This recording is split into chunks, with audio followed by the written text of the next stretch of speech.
నన్ను క్షమించండి uncle. I'm extremely sorry. మా అన్నయ్య ఇలా చేస్తాడని నేను అనుకోలేదు. కానీ వాడు ఏం చేసినా నా కోసమే చేశాడు.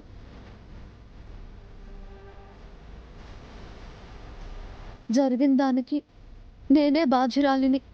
నాకింకా ఈ ఇంట్లో ఉండే అర్హత లేదు.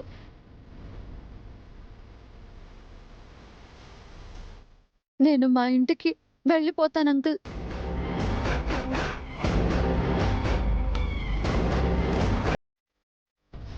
కాకపోతే ఇప్పటికే మీ మీద కోపంగా ఉన్న మా అమ్మ, అన్నయ్యలు ఇంకా పగ, ద్వేషం పెంచుకుంటారు.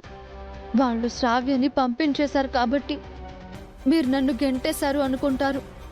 అదొక్కటే బాధగా ఉంది. పర్వాలేదు, నేనేదో ఒకలాగా వాళ్ళని కన్విన్స్ చేస్తాను.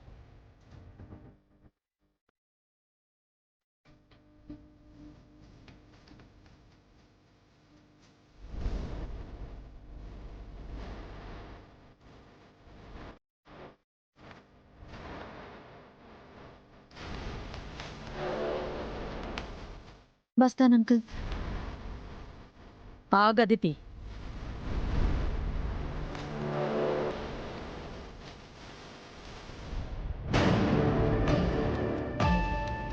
నువ్వు వెళ్ళడానికి వీల్లేదు.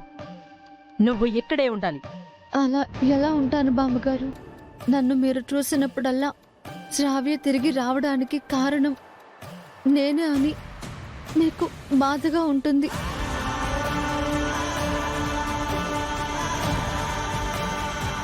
నేను నా భవిష్యత్తు కోసం ఇక్కడికి వచ్చాను, కానీ మిమ్మల్ని బాధ పెట్టడానికి కాదు కదా.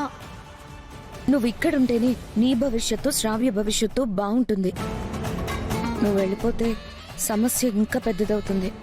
లేదు అవంతిక, నేను ఇక్కడ ఉంటేనే సమస్య.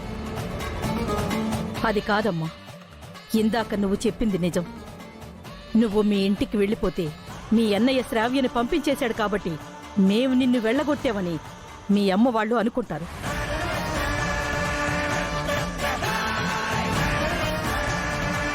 అది మన రెండు కుటుంబాలకి మంచిది కాదు.